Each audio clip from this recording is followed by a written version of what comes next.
So it's actually only literally 5-6% of people who are going into business, and these are usually second, third, fourth time founders who have already made those mistakes.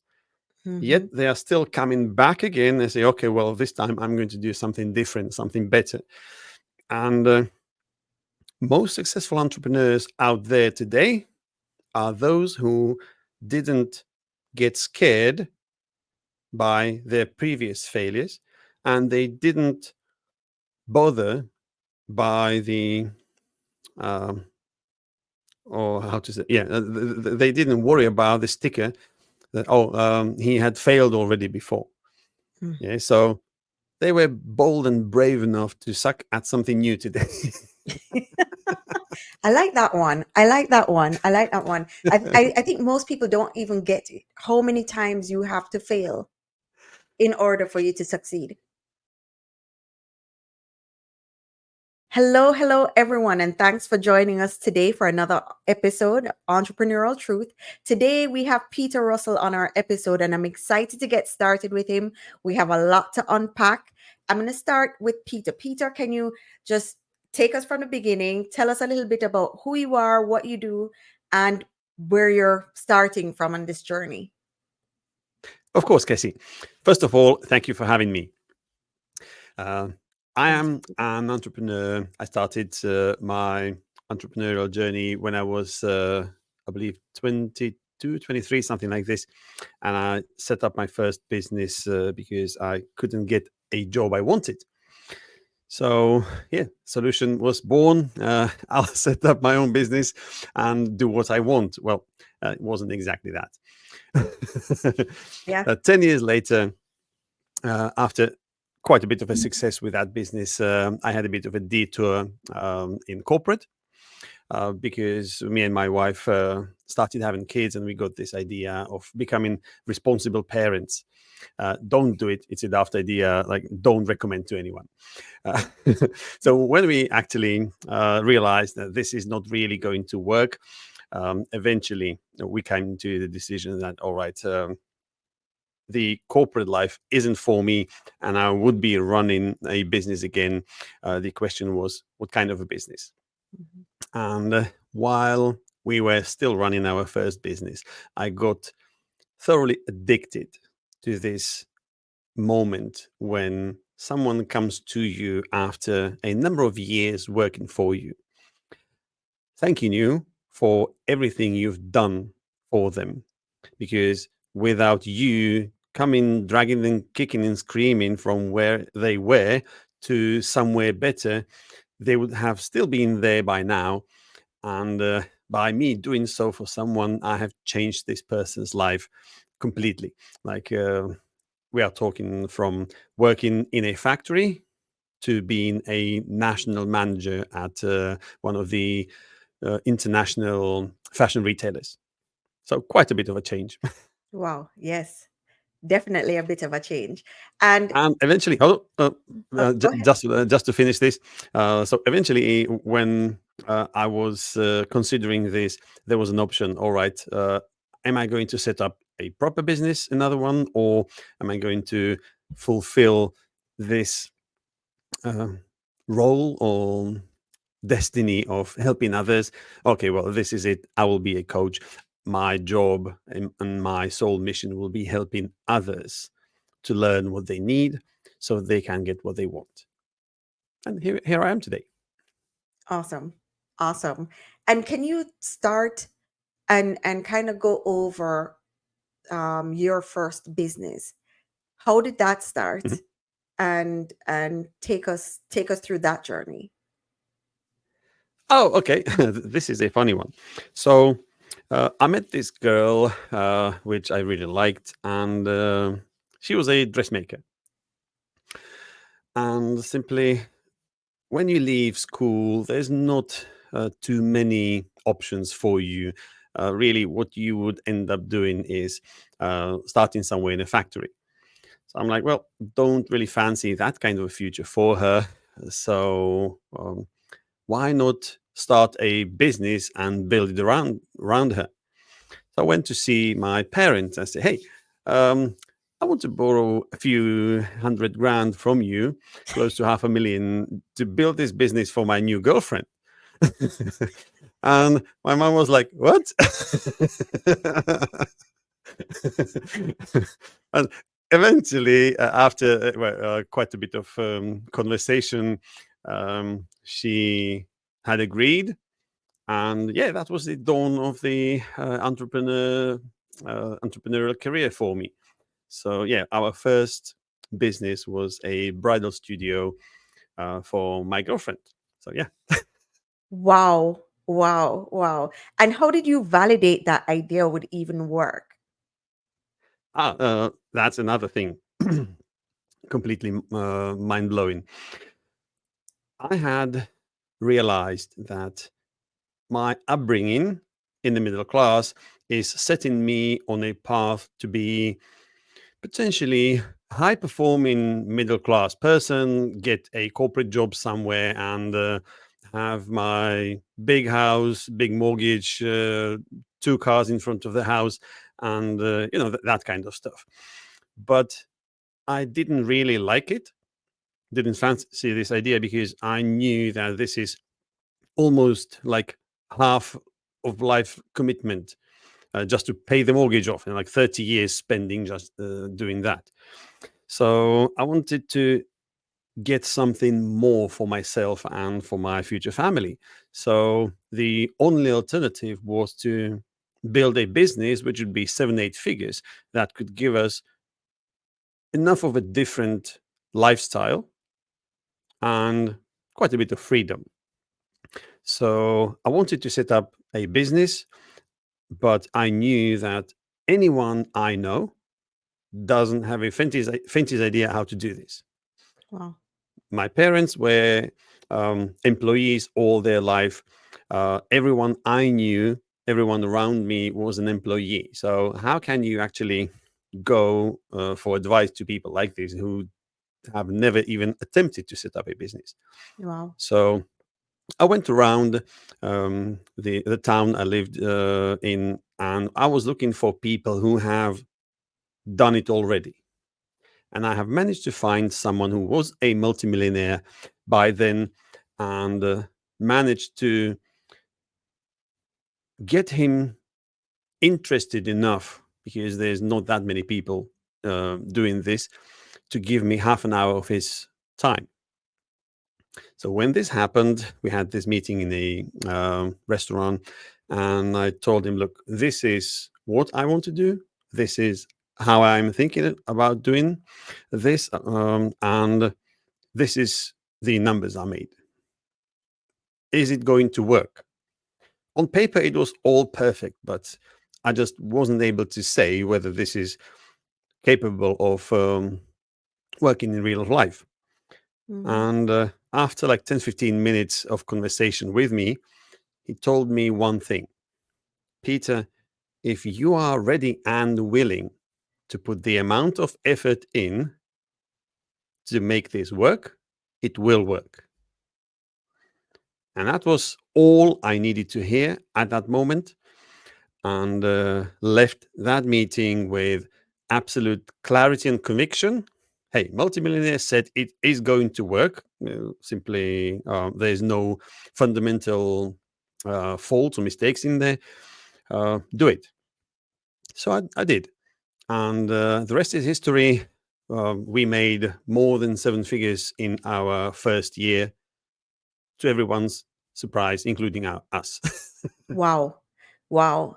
And do you think it was the clarity that he had given you that gave you the confidence, but not just that, but allowed you to go full steam ahead without second guessing it? And Exactly. okay. And would you recommend that for every entrepreneur getting into or thinking about going into a business, that that should be essentially the first step? Yes, 100%.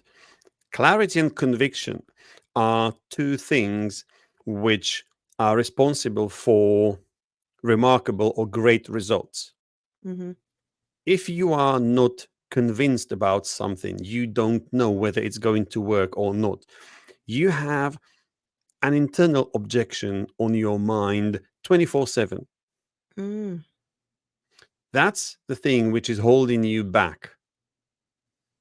And if there's something holding you back, then you are not doing what you should be doing, going out there all in and promoting what you can do and do the business.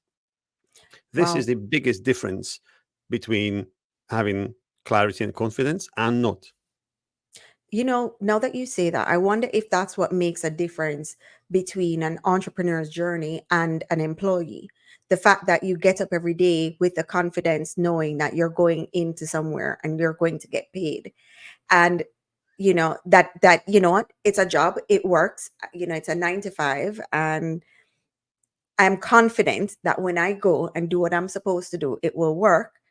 And Yes. and an entrepreneur, like, I'm working 9 to 9 or 9 to 11, and I'm not confident this will work. Yes. The difference is when you are an employee, yes, you are stuck in this process of trading your time for money. Right. So you know what the deal is. If you will come to this place for 8 hours and you would do reasonable amount of work, you will get paid X, whatever this is. Hmm. In entrepreneurship, it doesn't work like this because the terms of the deal aren't even written. They don't exist. So Right. you just have a great potential. Okay, yes, you can make a lot of money, but it requires a lot of concerted and focused effort. And going back to my first business, it was really like borderline slavery, where simply we were working, both of us, up to 16 hours a day.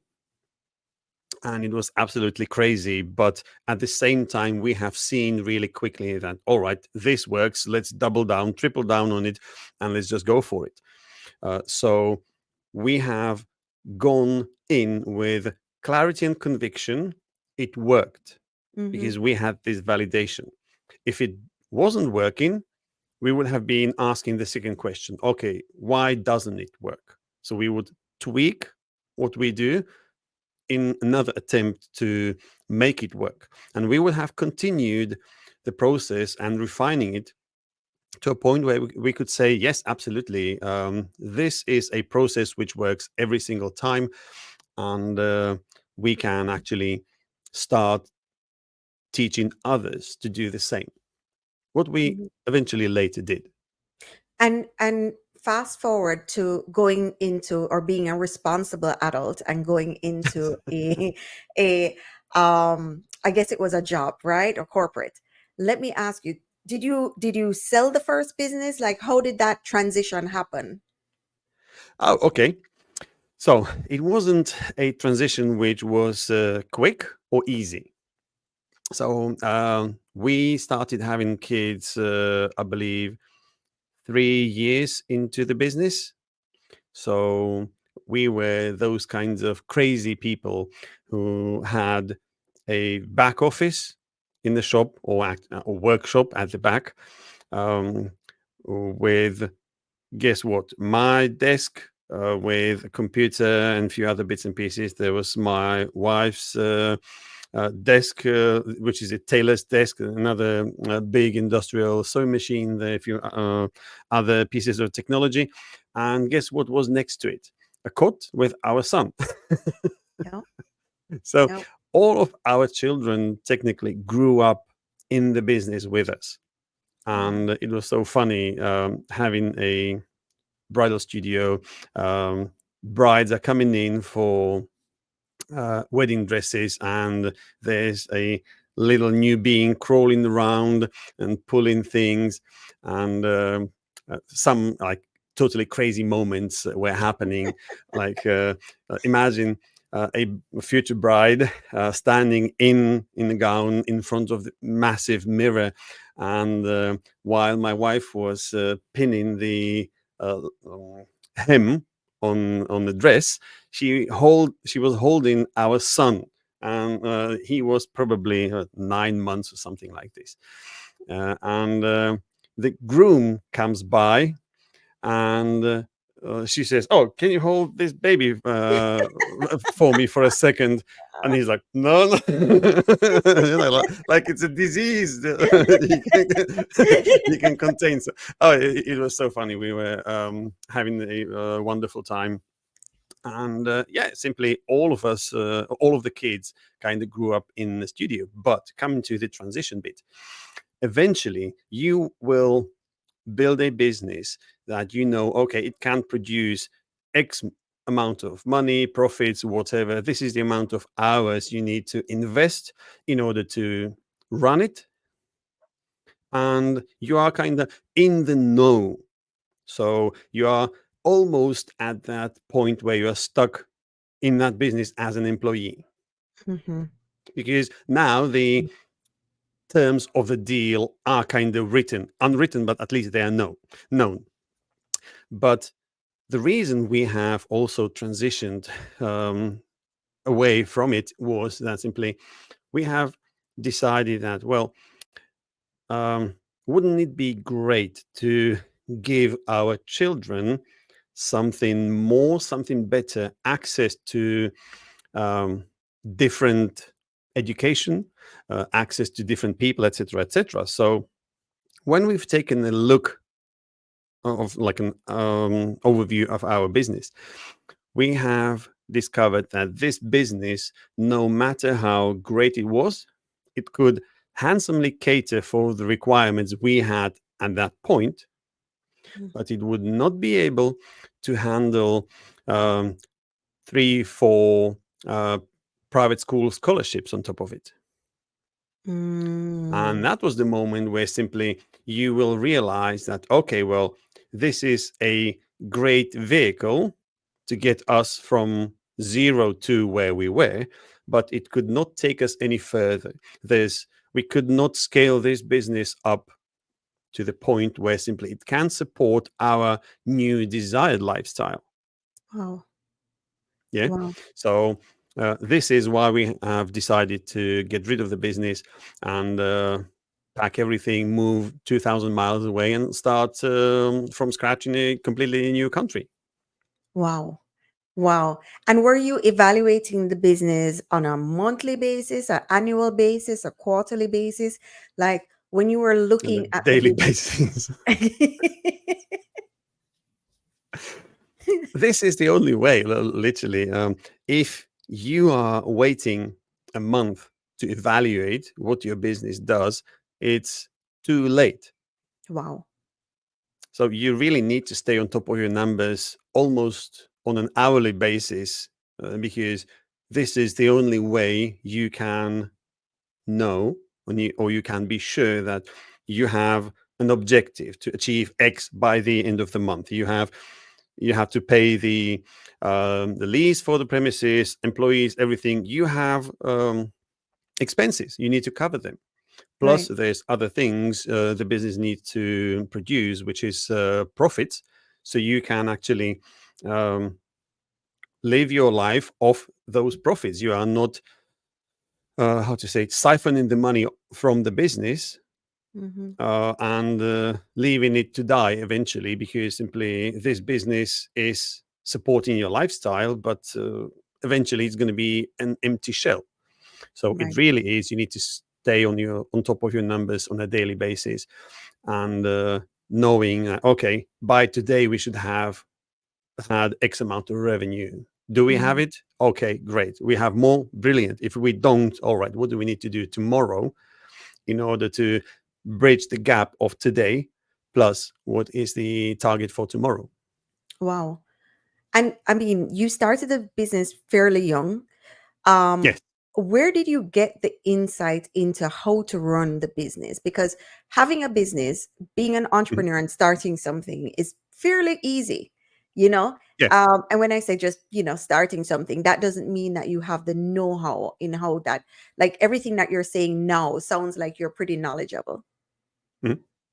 Where did that come from? Brilliant question, Casey. To me, um, I'm one of those weird kids which were reading Financial Times because it's something else. It's something what no one in my age does, and I was really interested in things in business, in running a successful operation. So there was quite a bit I knew, but at the same time, I had a mentor.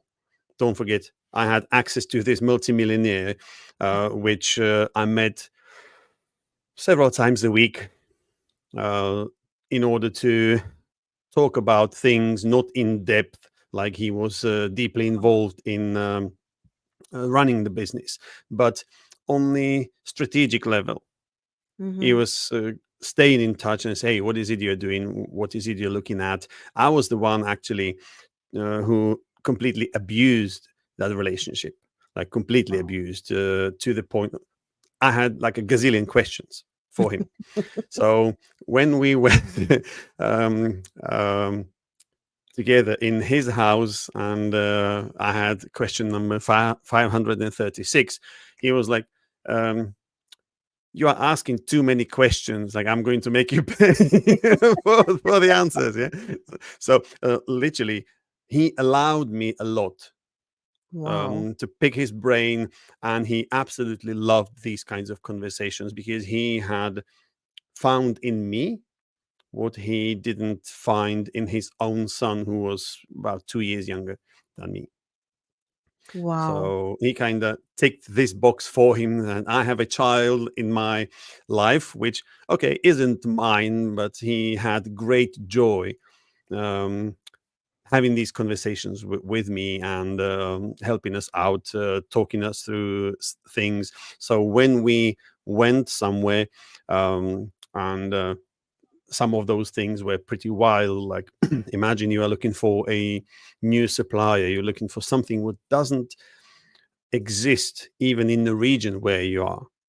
So I was like, okay, I'm gonna fly to Dubai next week, and I've googled a few things, and there's a few people I would like to meet and buy those gowns. And he's like, have you ever been to Dubai? No. All right. So, what is it you expect is going to happen there? And I told him exactly, this is who I'm going to meet. This is why. This is what I expect from these people. And he's like, okay, fine, you're going to be good.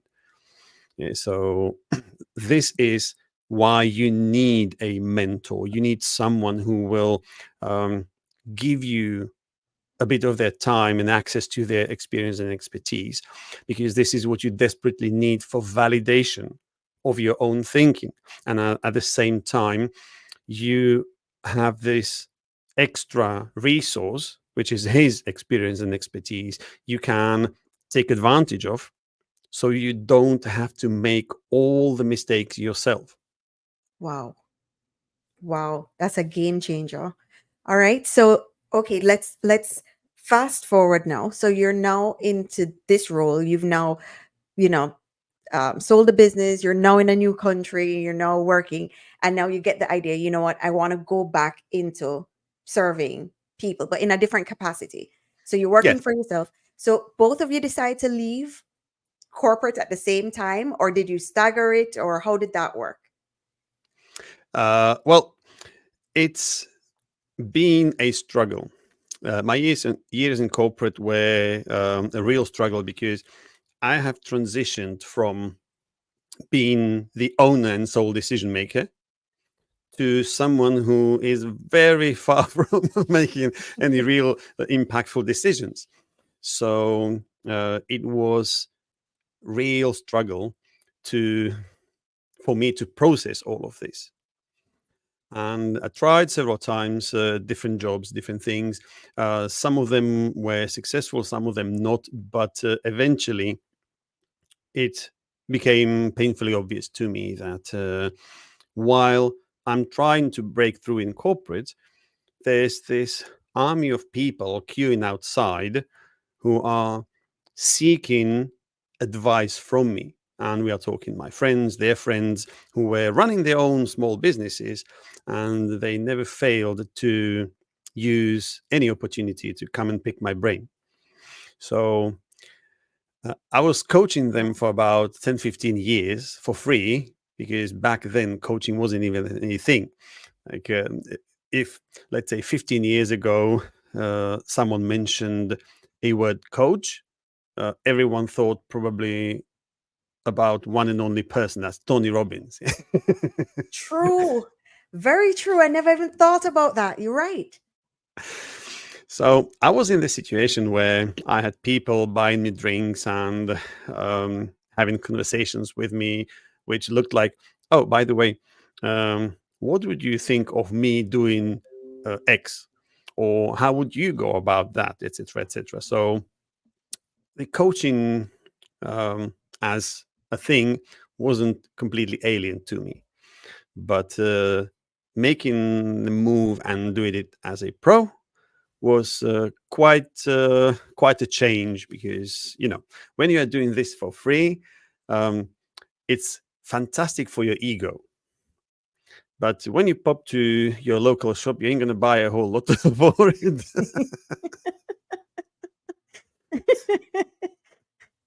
Touche.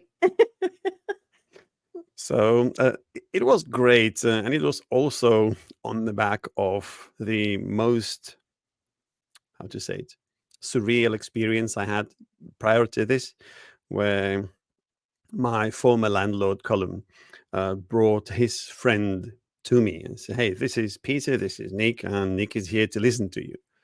And I'm like, "Okay, what do you want me to say?" What? We have ended up down the road in a pub, and we were talking like for 4 hours about his business, what's wrong, what needs to change, etc., etc. And he eventually ended up um, hiring me there on on a spot, technically.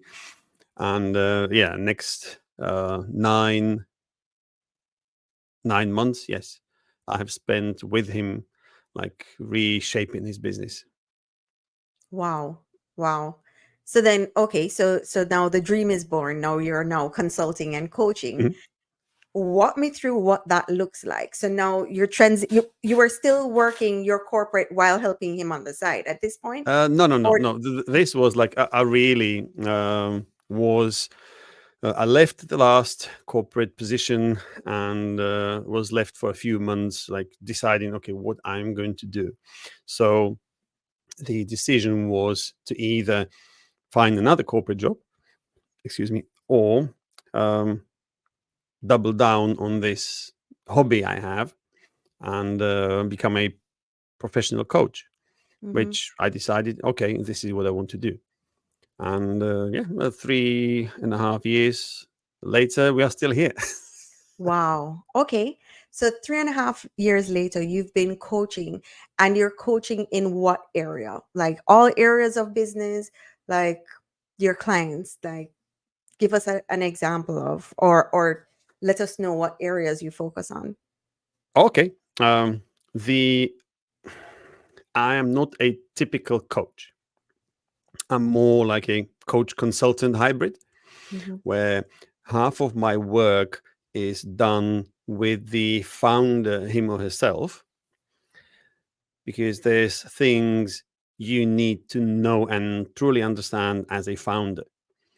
And then there's the consultant bit, which is okay, in order to make this happen for you, what do you really want in your business? There's a very um, predefined sequence of things you need to put in place. So simply, I have come across other coaches which operate in a different way. I never got used to this, but I have heard about people who can get quite good results just by sitting with someone and going through a million of questions to work out the solution. Oh, okay. And how is your solution different?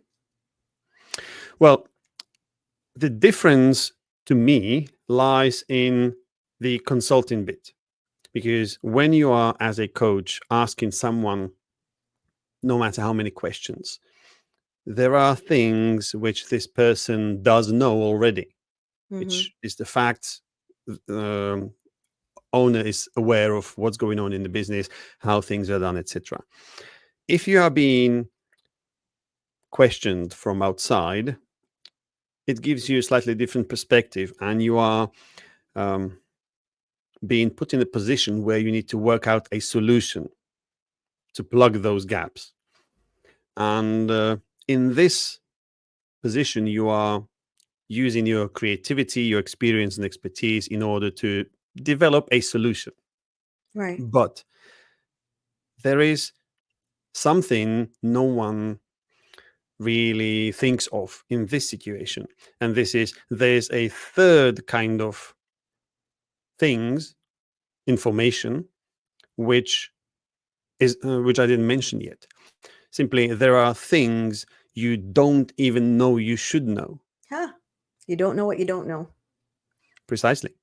And how can you figure these out? Right. So, Right. unless someone tells you, okay, in order to get this, Right. okay, let's do step 1, 2, 3, 4, 5. At step 6, you are precisely there. Right. If you are starting from position, okay, how would you do this?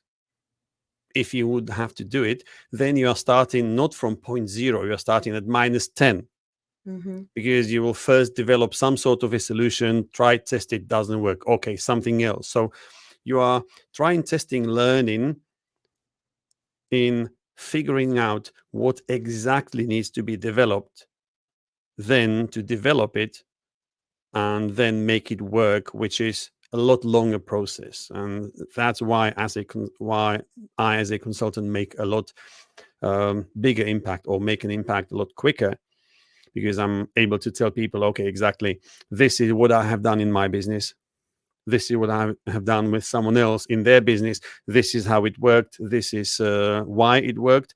Okay, let's start from this point and then just tweak it to make it fit into your own setup. Okay. So all this trying, testing, developing section is completely bypassed because it's not necessary. We are Hmm. starting with something what's already working elsewhere. And how do you feel that the business landscape is changing right now with the introduction of all of the new technologies, and how is it affecting and impacting companies? Oh, it's completely changing everything. And I assume you are talking about AI. AI, and yes, yeah, definitely Okay. talking about AI and automations. Uh, we had earlier versions of it for quite a while.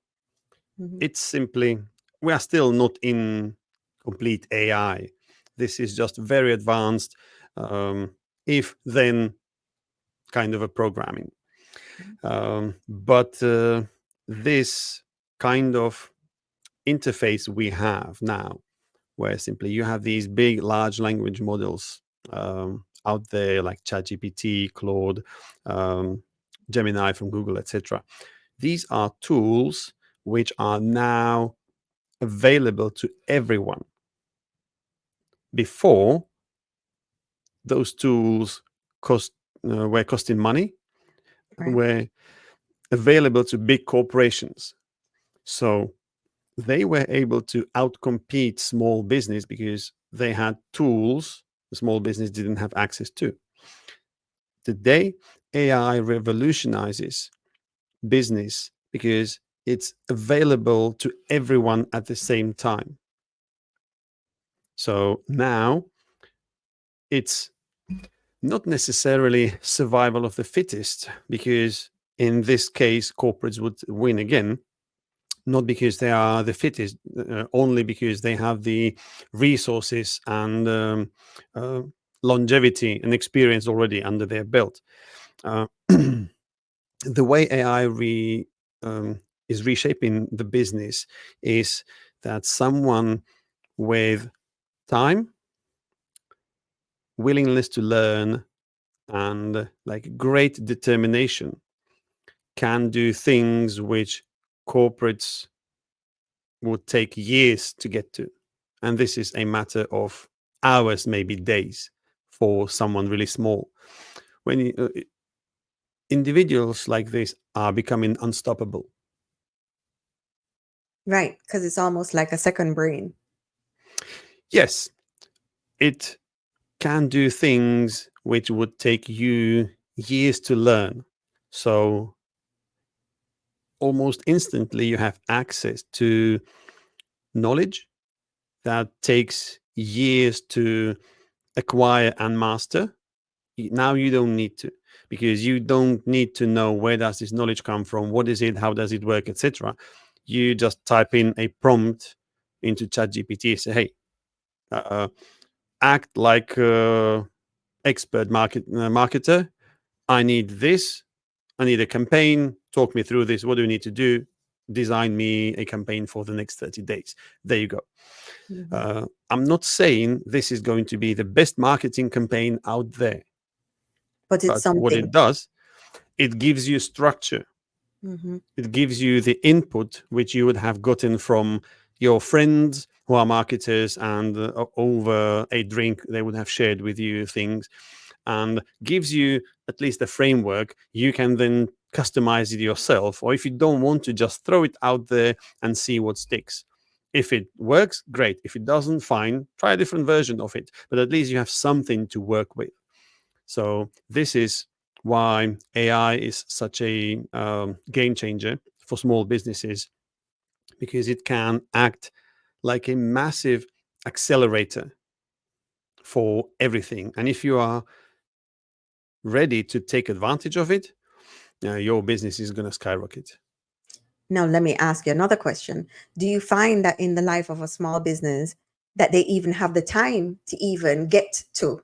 Because now a small business typically consists of not many people, Mm. and they're spending their days as each of these individuals within their business because they're wearing all these hats. They don't Yes, have the time to even look at the technology that's out there to even improve. Yes, they'll hop on the computer, yes. but you know, how do they even, because from the perspective that I'm looking at or seeing it at now, Mm, they don't have the time to do it, right? mm, So they're getting outpaced by, you know, their competition is actually growing, let's put it mhm. that way, because the people that have the time to get into it are doing it. And Okay, this is a problem for those who went into business uninformed and unprepared. mm, What does that mean? Let's take a look at these statistics. There's nearly 94% failure rate within 10 years. right, What does right. this mean?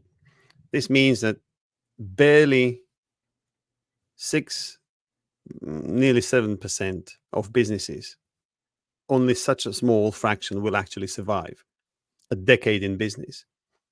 Why? Because whoever went from doing a job to being a founder, they are transitioning on paper, but they are not transitioning mentally.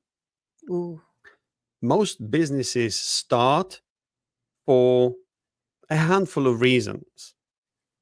Let's take a look at them.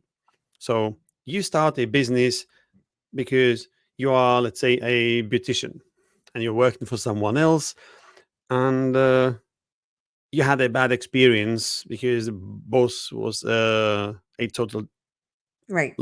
uh, something. Uh, and what do? You leave and you will set up on your own. Not a very good position to be in, because you still keep the same mindset, skill set, and work ethics you had on the job.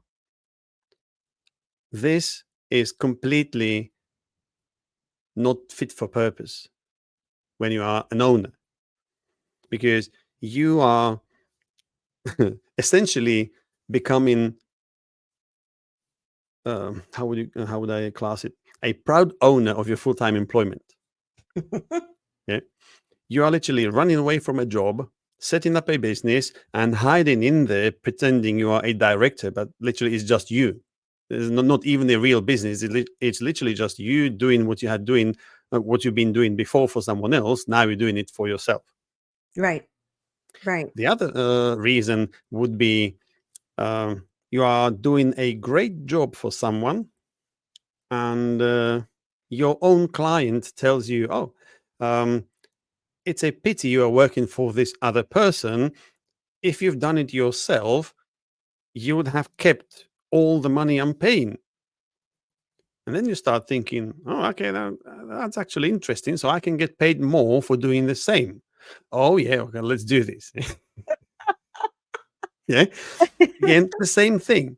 Oh boy. You are still unfit for purpose to be a business owner because you're still thinking within the dimensions of a job. Or a third case scenario would be that simply you are just transitioning from working for someone else to be a contractor. So, from the money your employer is being paid, you keep a lot more because you are trying to squeeze the last drop from the lemon and say, okay, well, rather than me paying tax and all of the contributions to the social system, etc., I will keep all the money. And yeah, well, let's see what happens. Maybe I will make so much money that I would not have to work ever again in my life. Again, very, very, very bad position to be in. So it's actually only literally 5-6% of people who are going into business, and these are usually second, third, fourth time founders who have already made those mistakes. Yet Mm-hmm. they are still coming back again and say, okay, well, this time I'm going to do something different, something better. And most successful entrepreneurs out there today are those who didn't get scared by their previous failures, and they didn't bother by the um, or how to say, yeah, they didn't worry about the sticker that, oh, he had failed already before. Yeah, so they were bold and brave enough to suck at something new today. I like that one. I like that one. I like that one. I think most people don't even get it, how many times you have to fail in order for you to succeed. Yes, and this is 100% true.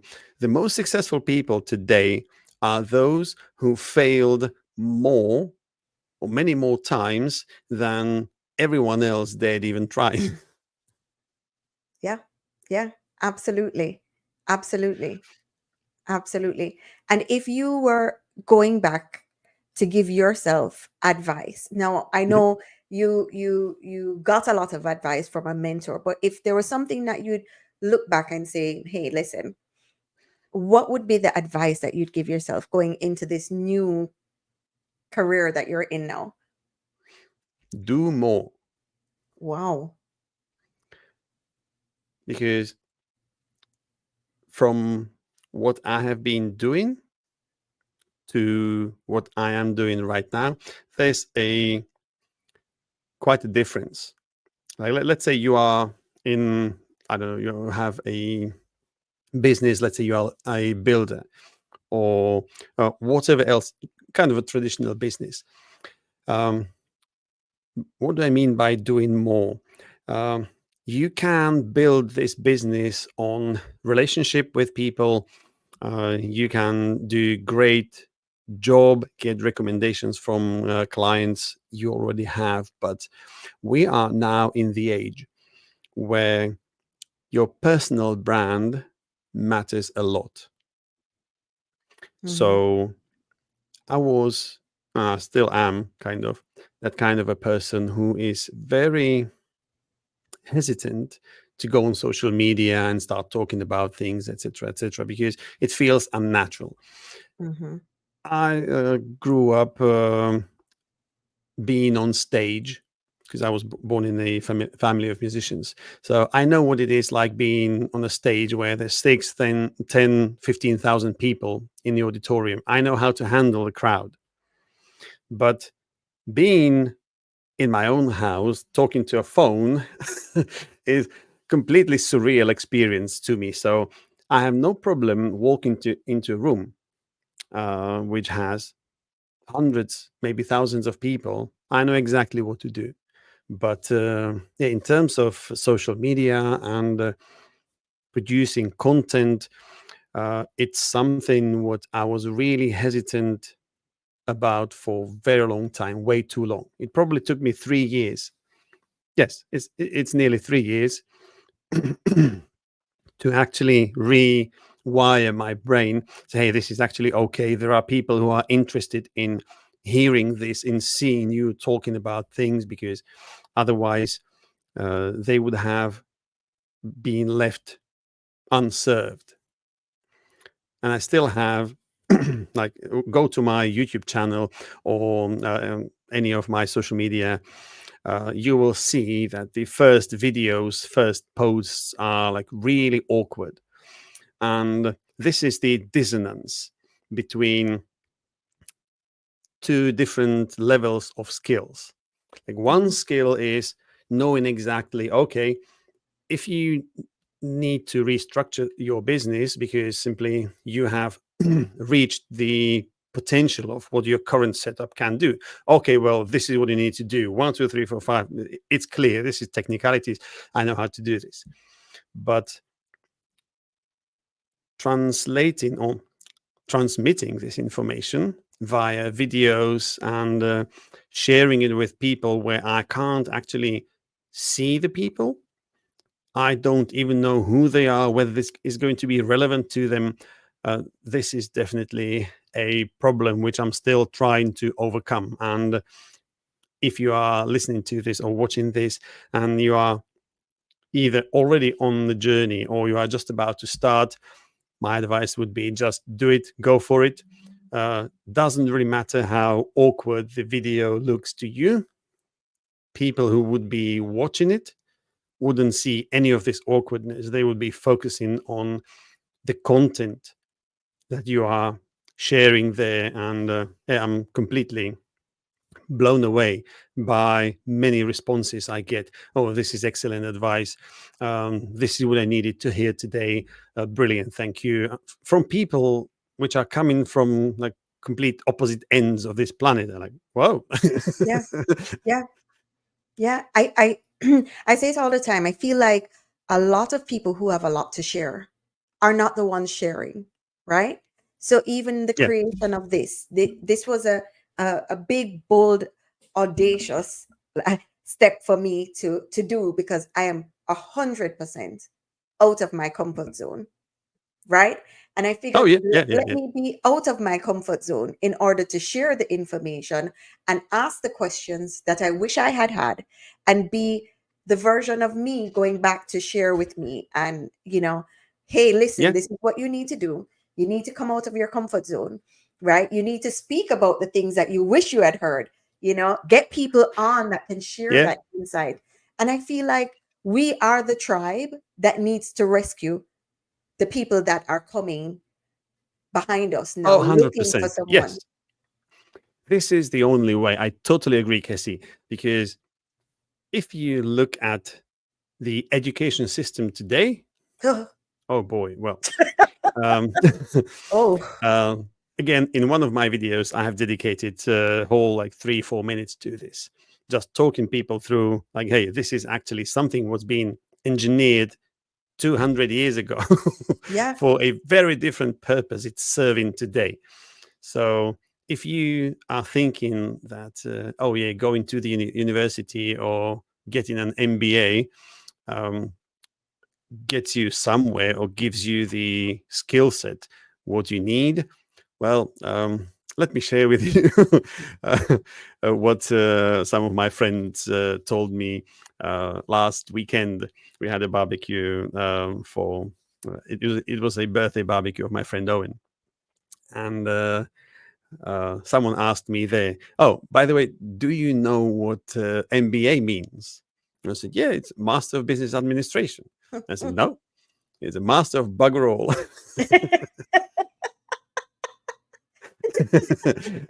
So uh, this is a great summary because simply it prepares you for situations which don't happen until later in Mhm. your business. So it doesn't really matter whether you have an MBA or what, unless you will bite yourself through those formative years, through the startup Right. years, you will never get to use any of the things you have learned about. Wow. So, going back to the education system, we have like state schools. When it was designed and engineered and built for the first time in the Victorian times, it was the second industrial revolution, and it was designed to produce vast quantities of people who are able to independently read, write, and calculate so they can perform tasks that are given to them without constant supervision. Hmm.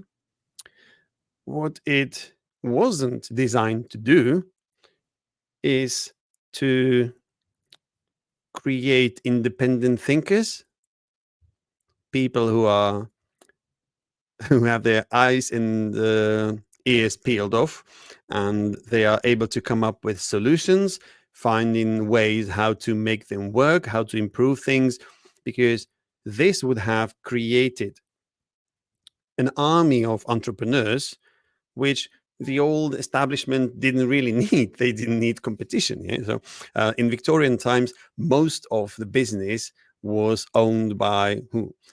Royals, courtiers, and a few industrial tycoons who simply owned most of the things. But yeah, the last thing that you really needed is competition. So our education system, which is still with us today, kind of omits the critical parts which are necessary in order to be successful in developing a solution, find a way where it fits in the market, who is in the need, how does it need to be priced, etc., etc. All those things which are critical for business at the beginning are missing.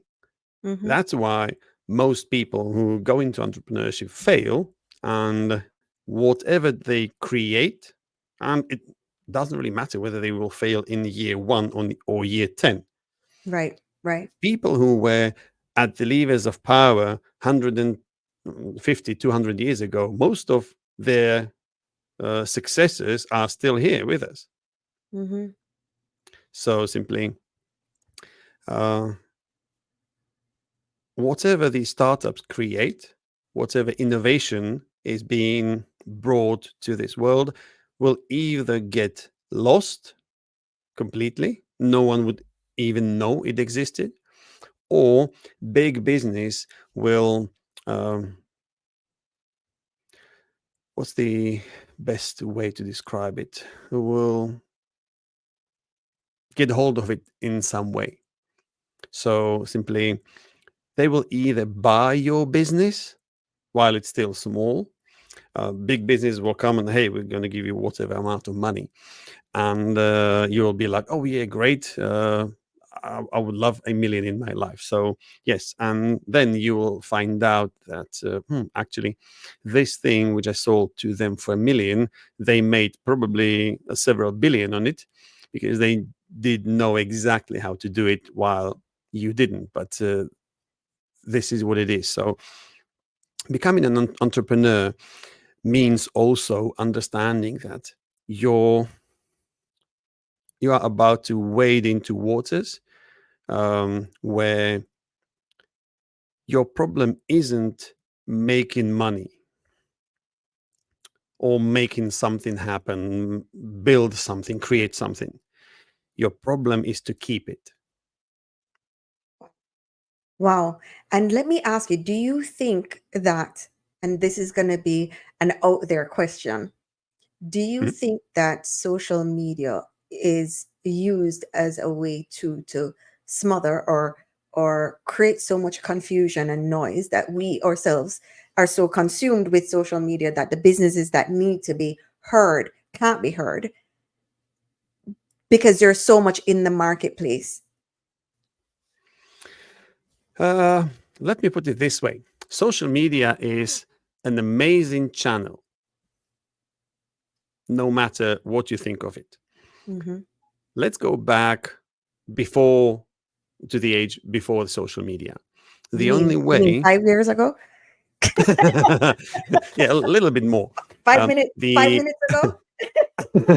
yeah, the only way to get your message to the masses was what shouting at people at the corner of a street, Right, or go to the newspapers or to the TV, which cost a lot of money, like a lot right. of money. It was prohibitively expensive. With social media, the access to potential clients has been completely democratized, because Mhm, it is only down to you how many people are you going to reach. If mhm, you will decide that, all right, I will build a following of 100,000, 100 million, whatever, you can. mhm, You only need to know what to do. It doesn't even have to cost you money. mhm. What wasn't possible before. The same thing as with AI. Things which AI can do now for you today, they weren't possible 2 years ago. That So simply, social media is an amazing tool, should be used and abused, especially abused, because there is no one from Facebook or from YouTube or whatever social media platform you will choose knocking, coming and knocking on your door and say, "Hey, you're posting too much." You know, it ain't gonna happen. Yeah? So unless you are racially abusing someone, or I don't know, trying to incite a riot or whatever, you would be fine. they do to some extent. Come they limit you, and they put restrictions on you. And I was just speaking to someone about that. So with the introduction of AI, Mm, I found that platforms will limit you based on how much you're posting, or how much you are, let's not say posting. They'll limit how much you can speak to others in mm. different communities, because they Yes. will then say it you are acting like a bot. So before, where you would have, conversations, and you jump from one chat to another chat or whatever it is, it's now very limited, because now they're saying, well, you're speaking too much to too many people in too many areas, so you're acting as if you are a bot. So I Okay. realize, I get you know it. they have in some ways restricted communication amongst business owners, people, um in some ways. And again, what this feels like to me is the conversation we had just a Mm, minute ago about not knowing. You don't mm. know what you don't know, right? Yes. So a lot of people get shadow banned, Mm. right? And they get banned on different platforms because they genuinely don't know what they don't Yes. know. Like a business, you don't know what you Mm. don't know. It's Exactly. crazy how everything operates on the flip side of it. I totally agree, understand where you're coming from. This comes to the back to the beginning of our conversation, where simply you need to invest all your time and effort into building your new mindset, skill set, and work ethic to the level which is appropriate of to the level of your operation today. Hmm. So if you are starting from scratch, no one is going to limit you on Facebook, Instagram, anyway. So go in, max it out. Hmm. Don't forget, every social media platform is a business Hmm. themselves. You are a business, they are a business. They want to maximize the amount of profits from your use of their platform. Hmm. So let's say TikTok, I believe, is the last big social media platform which came about. Yeah. So and this is same for every of the social media platforms if you will go back and do the research. So first, they will open everything to everyone because they need to build the numbers. So they will pay you good money while the platform is small. Yeah, just create, be our guest, do whatever you want because they are building the numbers. They need to attract people to the platform. When they will attract enough people to the platform, they will start rolling these things back. Oh, okay, now we're going to pay you only half because suddenly we have all of these people for you here to talk to. Now you will start paying for access to these people. Mm-hmm. So, what you need to do is you need to think about a social media platform only as a channel. So you have a channel which is Facebook, another channel is Instagram, another is LinkedIn, TikTok, Twitter, whatever you think of. These channels will give you a certain amount of free use.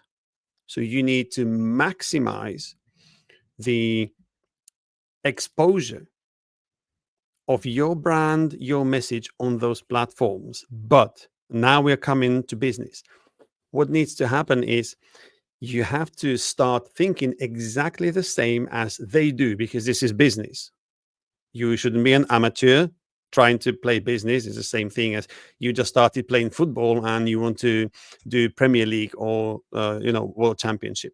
So what you really want is to abuse the freedom they will give you at the beginning to get in front of people and capture this audience so you actually own that audience. That means you need people's names, emails, Yeah. phone numbers. So you Mm-hmm. can communicate with them directly without relying on Instagram, Facebook, whatever.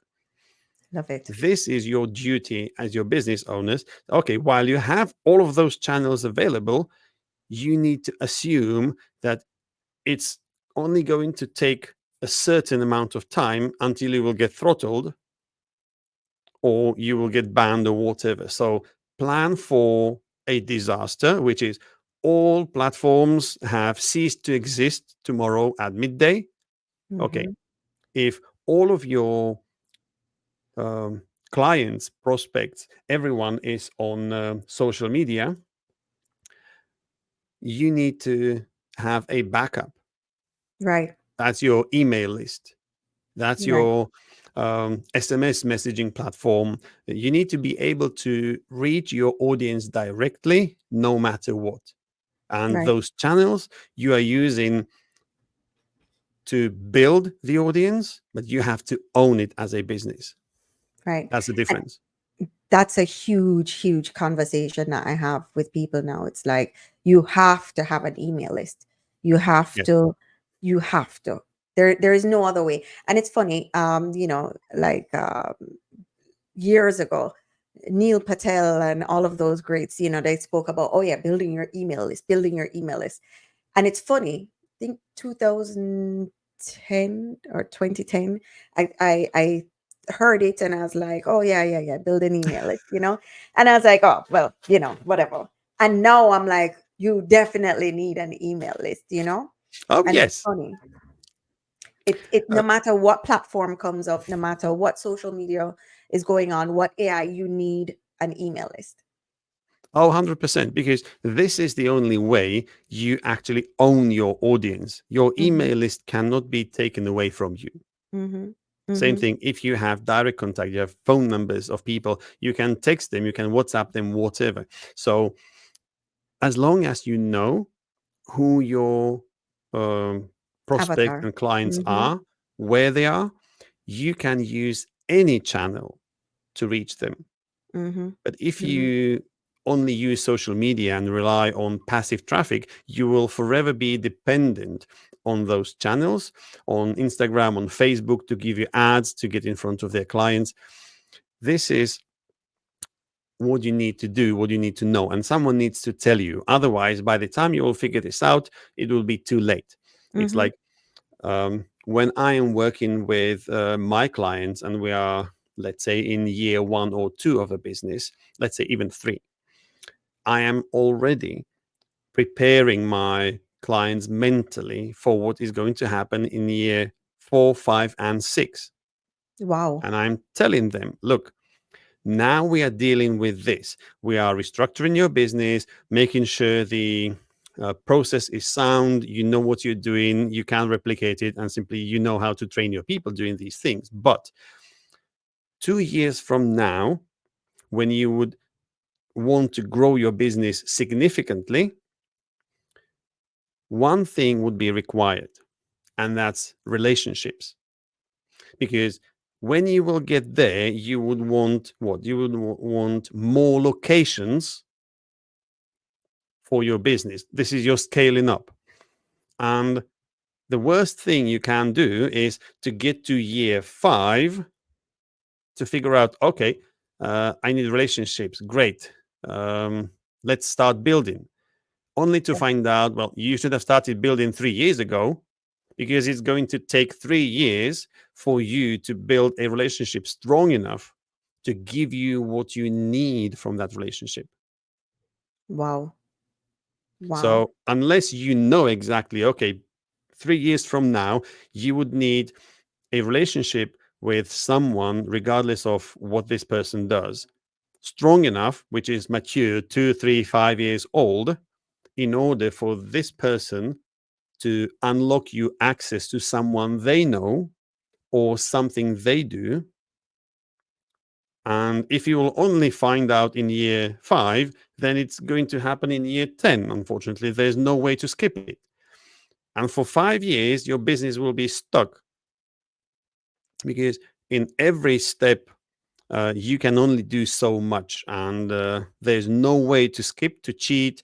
If you will try, it will cost you dear. Oh, okay. So we're coming to the end, and I want to ask you this. If you were giving someone, and I'm going to do it for two Okay. or 3 years, right? So if you're giving someone that's in year 2 of their business a good tip, right? What would you give them? So they're in year 2 of, and you can do it for any business. Okay. Think bigger. Hmm? Wow. Yes. Okay. Someone, That's the best tip I can give anyone, because if I will force you to think bigger, you would need to start asking different questions. And wow. remember, the quality of your questions will always determine the quality of your results. So if you're asking a wrong question, you will get an answer which wouldn't yield you the result you want or expect. If I'll force you to think bigger, which is okay, your business does 1 million in revenue per year. Brilliant. Okay. How about 10 million? How would you handle this? Mhm. Let's say someone comes tomorrow and says, I love what you do. I would want to give you 10 million contract. Please sign here on a dotted line. You look at the terms of a contract, at the amount of work to be done, and say, I can't do it. Do this. Mhm. There's no way, because you would know that it took you 2 years to get where you are right now. And even if you would be the best of the best, it would probably take you another year to learn and perfect the way to multiply yourself, so you can build a team big enough to cater for this contract. So, what are you going to do? Wow. I love that. Okay. Someone in year, let's say 3 or 4. Where are they now? What does their headspace look like, and what advice would you give them? Okay, right. Let's put it this way. Let's make it simple. Let's not put year numbers there, but yeah, really simplify it down. So, when you are starting your business, you are an employee, you are a worker, you are doing a job, you Mhm. are marketing, selling, delivering your service, making coffee, cleaning toilets, everything. Yeah. When you are growing and when you get sick and tired of being sick and tired and really working like a dog, you would start hiring people. Right. The moment you will hire a few people around you, you have just become a manager. Mm-hmm. Your job isn't to do the job. Your new job is to make sure people who do what you've done before have everything they need. Very different thing. Next thing, what will happen is okay, well, I have this team of 5 people. I am a manager. Now I need to get out of this hot seat because you are doing again marketing, sales, because your people do only delivery of their jobs. So okay, you don't need to deliver, but you need to oversee what they do to make sure they do it in sufficient quality. So you are operations, you are HR, you are legal, you are everything. So you will need a few people around you which would take those extra hats off you and wear them, and you will elevate yourself to the point of being a director. Okay, director looks at very different things, deal with very different things in a very different way, like a manager does.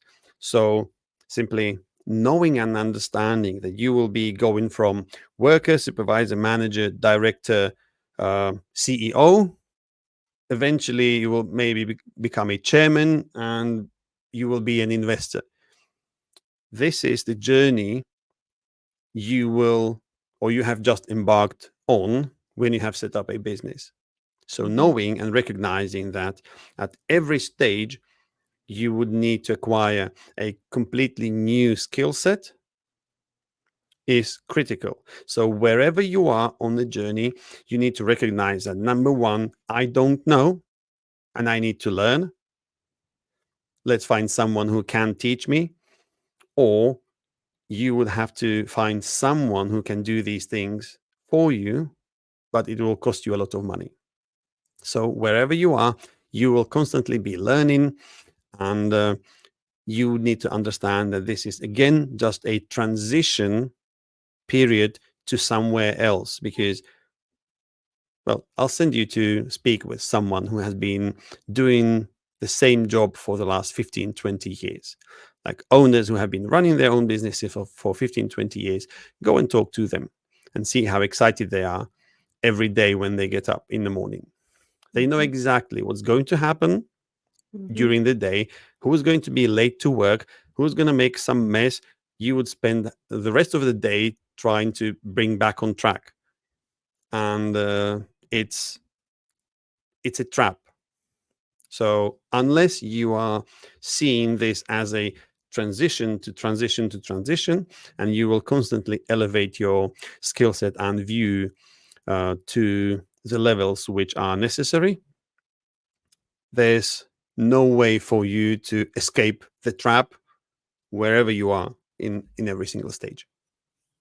I love it. I love it. And I love our conversation. I love how you just broke that down, because you don't know the questions to ask to Yeah, get the answers out, or what you need to get out.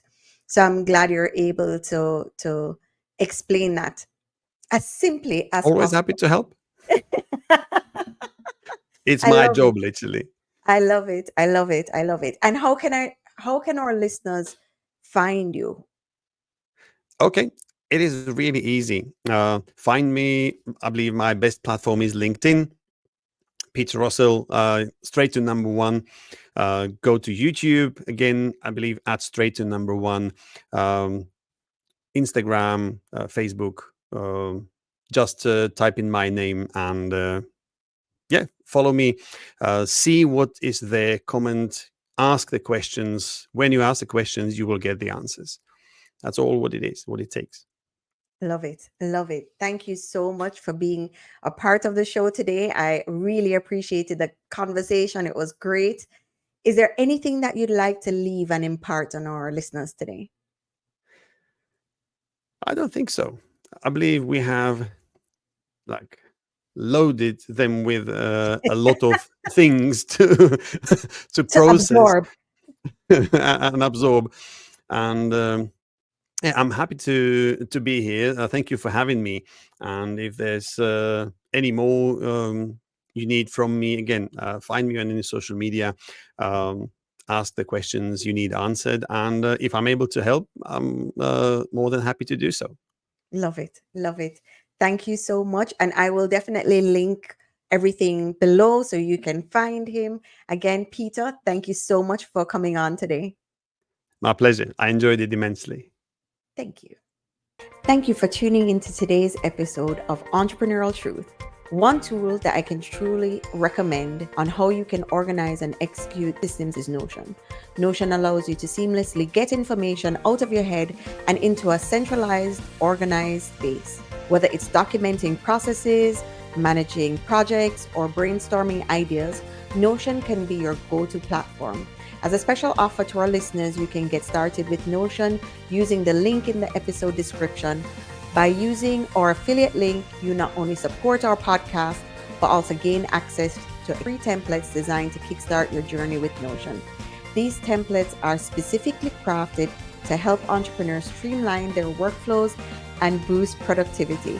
To take advantage of this offer, simply visit the affiliate link below to sign up and explore the free templates available in the resource section. Whether you're a solopreneur, managing a team, Notion can be the game changer you've been looking for. Stay tuned for more episodes where we dive deep into strategies, tools that can empower you as an entrepreneur. And don't forget to subscribe to Entrepreneurial Truth so you never miss an episode filled with actionable advice and insights. Thank you once again for joining us today. Until next time, keep innovating and scaling your business with purpose. Thanks again.